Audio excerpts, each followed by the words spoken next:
Usually when we look at a sports prediction, there's this expectation of, I don't know, precision. Right, like it's math. Yeah, like engineering or something. You look at the stats, you look at the possession metrics, the payroll, the individual talent, Mm-hmm. and the analyst just points to the data and says, there it is. The favorite wins. Right, it's very binary. Stronger team or weaker team. It's clean. And comforting, honestly. I mean, we like things to be visible, to be categorized neatly on a spreadsheet. It makes the kind of chaotic world of sports feel manageable. Yeah, but then you step into the world of European football qualifiers, which is what we're looking at today, because today is Thursday, August 27th, 2026. Yeah.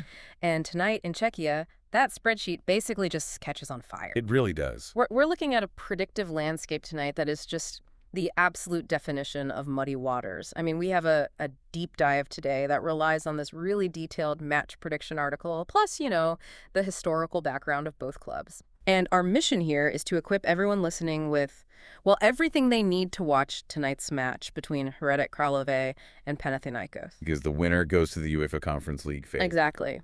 But it's not just about the stats tonight. It's about a 2-0 lead, a 96th minute equalizer, and a psychological scale that has just completely wildly tipped. Yeah, you really can't understand the dynamics of tonight's match without unpacking the trauma, really, and the euphoria of what happened last week. In Athens. In Athens, yeah. Because for 80 minutes, that first leg went exactly according to that pristine spreadsheet you just mentioned. Right. Panathinaikos, the traditional Greek powerhouse playing at home, they entirely dictated the game. Yeah. They controlled the tempo, they showcased their superior technical quality, and they built a really comfortable, very deserved 2-0 lead. And this was deep into the second half. Deep into the second half. It's like absolutely acing a high-stakes presentation for 55 minutes. Yeah. You have the clients nodding, the deal is basically signed, and then you hit the wrong button. Oh, man. The screen goes black, and you just spend the final 5 minutes sweating in front of a completely silent room. Yeah. Just sheer panic. That abrupt shift, Yeah. right, from complete control to utter free fall. Yeah. That is exactly what played out on the pitch, because in the final minutes, everything structurally fell apart for the Greeks. Right. Hradec Králové's Abdullah Umar, he scored in the 89th minute. Wow. Which cuts the lead in half.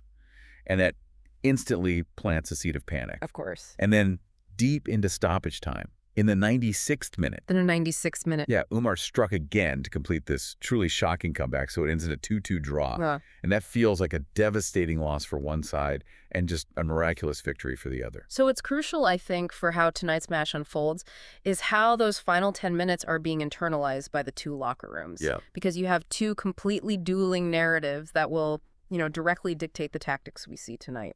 Like, the official line coming out of the Panathinaikos camp, they're chalking this up to a late lapse in concentration. Right. They're pointing to those first 80 minutes of clear superiority as the baseline reality. Right. They are basically telling themselves, we are the vastly superior team, we just lost focus. Which, I mean, that is a necessary coping mechanism. Yeah. Defensively speaking. How so? Well, if you accept that you beat yourselves, it means you still hold the power to fix it. Oh, I see. Right. But from Hradec Králové's perspective, that 2-2 draw means something entirely different. Yeah. Like, it isn't a fluke. To them, it's undeniable proof of extraordinary resilience. I mean, to survive being outplayed, to stay alive at 2 nolos down in a hostile, loud environment like Athens, Yeah. and then to punish a technically superior team twice at the very end. That breeds a level of belief that you just simply cannot quantify on a stat sheet. Right. When you realize your opponent is vulnerable, they stop being giants. Yeah, but that lapse of concentration narrative that Panathinaikos is clinging to, it's practically a requirement when you consider the historical baggage that club carries. Right. Like, they aren't just a big club. They are European royalty. Oh, massively. The Greek side has a huge legacy. They were founded in 1908 by Georgos Kalafadis. And they're a traditional powerhouse. I mean, 20 league titles, 20 domestic cups. Wow. But their real psychological weight, especially in a situation like tonight, it comes from their European experience. Right, because they are the only Greek team to ever reach a European Cup final. Exactly, back in 1971. Okay. And they were managed by the legendary Ferenc Puskás. Wait, really? Yeah, they made it all the way to Wembley to face Ajax. Oh, wow. And it didn't stop there. They reached the Champions League semifinals in 85 and 96. So high-pressure European nights are, I mean, they're literally woven into the fabric of the club's identity. The expectation from the fans, from the media, the board, it's just perennial European success. And their current manager, Jacob Niestrup, he has to deal with that. Now, contrast that identity with Hradec Králové, Right? founded in 1905, and they're nicknamed the Vatroci, which translates to the Rascals. The Rascals. Yeah.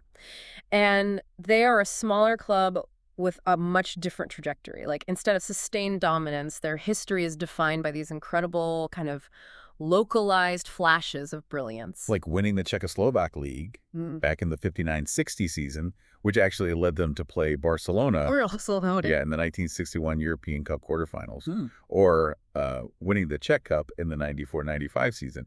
That earned them a tie against Dynamo Moscow. Okay, but wait, I have to push back on this a little bit. Okay. It's a great story that Panathinaikos played Ajax at Wembley half a century ago, or that Hradec played Barcelona in the 60s. Sure. But does a 50-year-old institutional, European pedigree actually help a current squad of players who just blew a 2-0 lead in stoppage time last week? I mean... Like, Abdoulaye Oum doesn't care about 1971 when he's bearing down on your goal in the 96th minute. Right.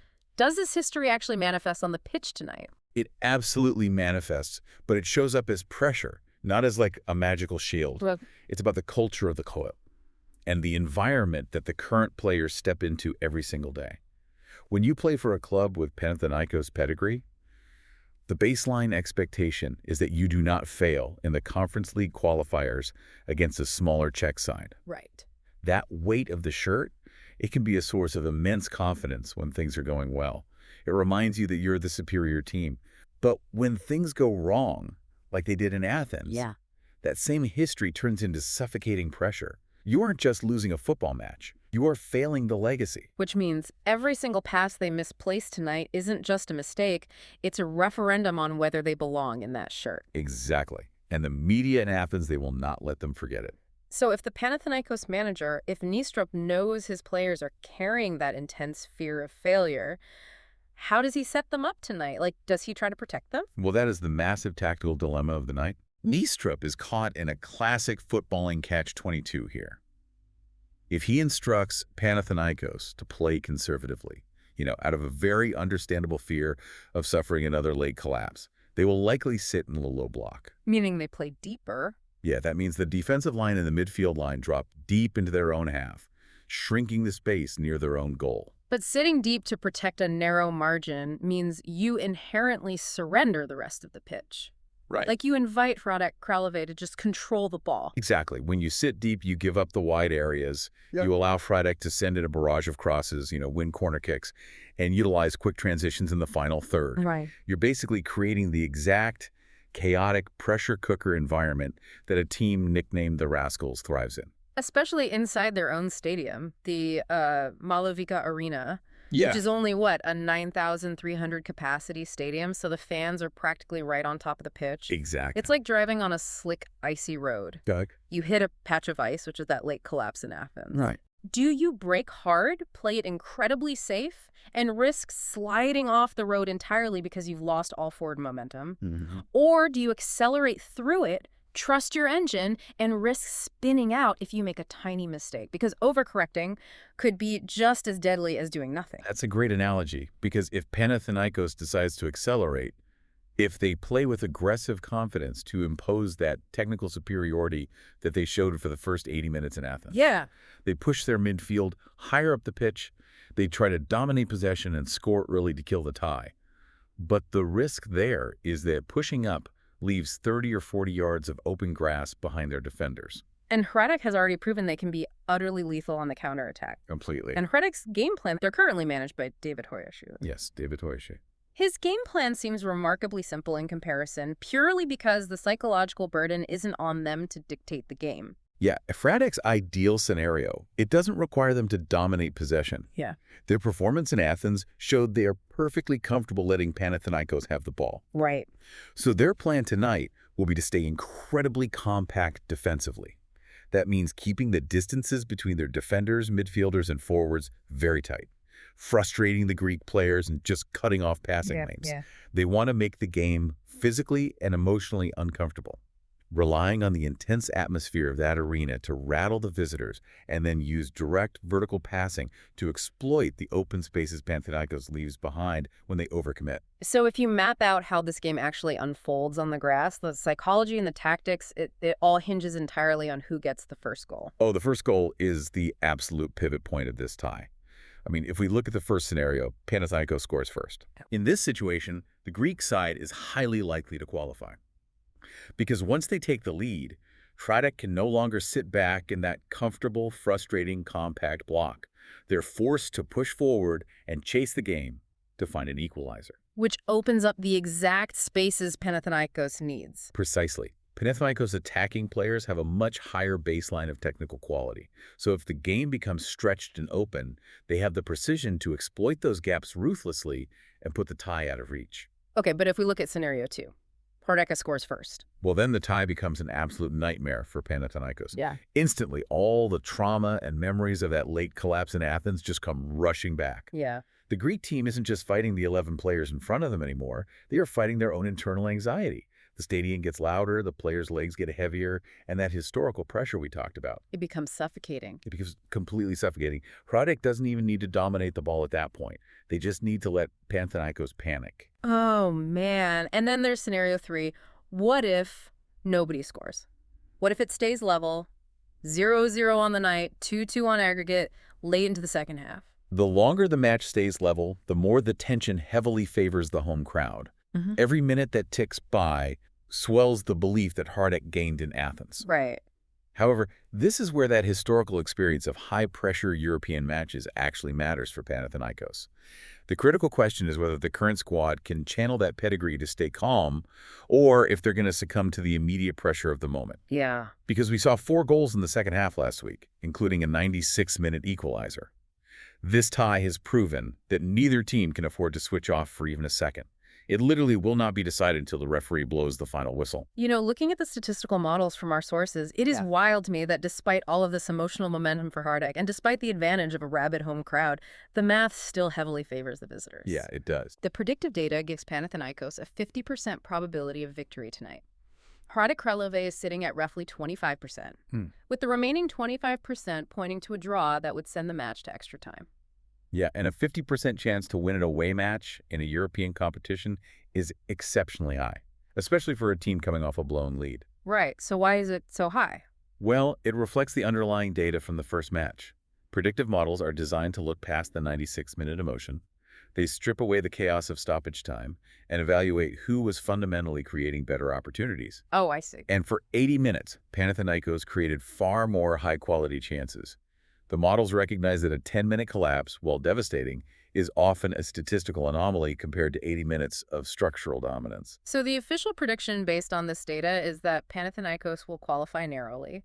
The most likely scoreline on the night is 1-2 in favor of the Greeks, making it 3-4 on aggregate, though there is a very real mathematical possibility this goes to extra time. Yeah, the reasoning behind picking Panathinaikos, despite the momentum and the hostile environment, it really comes down to a concept of a higher ceiling. Higher ceiling. Essentially, Panathinaikos simply possesses a higher maximum performance level.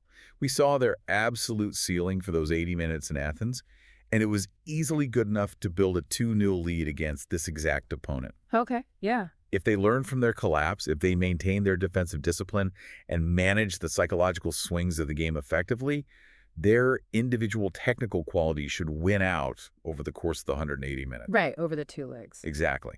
Now, Hradec absolutely has a realistic chance. If they stay compact and exploit the Greeks' uncertainty, they can definitely win.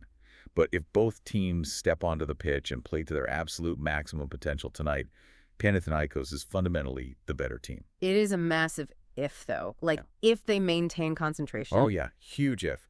And that brings the stakes of this matchup right into something I think we can all relate to, whether you follow football or not. Like, whether you are launching a product, finishing a degree, or just trying to push a difficult project over the finish line at work. Right. This match is just a masterclass in handling psychological momentum and the immense danger of losing your concentration before the job is actually done. Panathinaikos thought the hard work was over at 2-0. They absolutely did. They started mentally preparing for the next round, and they got punched in the mouth. Yeah, and recovering from that kind of self-inflicted wound requires an incredible amount of mental fortitude because you are battling your own regrets as much as the opponent. Yeah. But looking at the other side of the coin provides a really provocative thought regarding Hradec's mindset tonight. Oh. We spend a lot of time analyzing Panathinaikos' trauma, but Hradec's psychology is just as fragile, just in a different way. How so? Well, their first leg comeback gave them immense belief. But in high-level sports, confidence can very quietly and very dangerously turn into arrogance. Oh, wow. Yeah. How does that actually play out on the pitch for a team that is supposed to be the underdog? It happens when a team forgets how they achieved their success in the first place.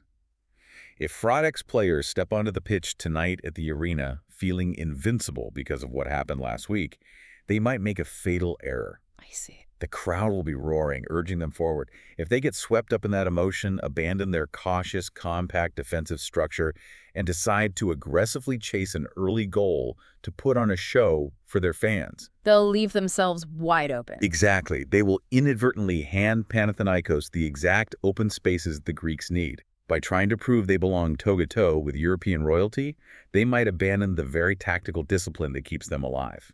By trying to play the hero, they walk right into the trap. Yep. Wow. Well, the data points clearly to Panathinaikos. The raw emotion screams for Hradec, and the tactical reality on the pitch is just completely, beautifully murky. It's going to be fascinating. When you watch this match tonight, keep an eye on those first 15 minutes. See who is shrinking under the weight of history and who might be flying just a little too close to the sun. Enjoy the showdown, everyone.